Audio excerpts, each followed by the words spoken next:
తులసీదాసు గారు ఎంత పొంగిపోయారండి, ఏమి భక్తి భావన. తులసీదాసు గారు రామాయణం రాసుకుంటున్నారు. హనుమ వచ్చి ఏం రాశావన్నారు. అశోకవనంలో పువ్వులన్నీ తెల్లగా పుష్పించున్నాయన్నారు. నీ మొహం ఎర్రగా ఉన్నాయన్నారు హనుమ. అంటే కాదు స్వామి, నేను మానసికంగా దర్శనం చేశాను, అశోకవనంలో చెట్లకి తెల్లటి పువ్వులు ఉన్నాయన్నారు తులసీదాస్ గారు.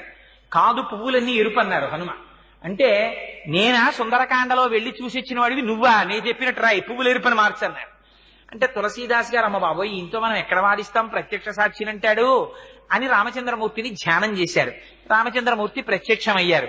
హనుమ ఏమిటి నీ ఎల్లరన్నారు. స్వామి అశోకవనంలో పువ్వులు తెల్లగా ఉన్నాయని రామాయణం రాస్తున్నాడు తులసీదాసు, నేను చూసినప్పుడు ఎర్రగా ఉన్నాయి పువ్వులన్నీ అన్నారు. అంటే స్వామి అన్నారు, అల్లా అనకు, ఆ ఋతువులో అప్పుడు పూసిన పువ్వులు తెలిపే, నీకెందుకు ఎర్రగా కనపడ్డాయో తెలుసా, ఆ చెట్టు మీద కూర్చుని కిందకి చూసావు మీ అమ్మని, క్షితిక్షమా పుష్కర సన్నిభాక్షి యరక్షిత రఘవ లక్ష్మణాభ్యాం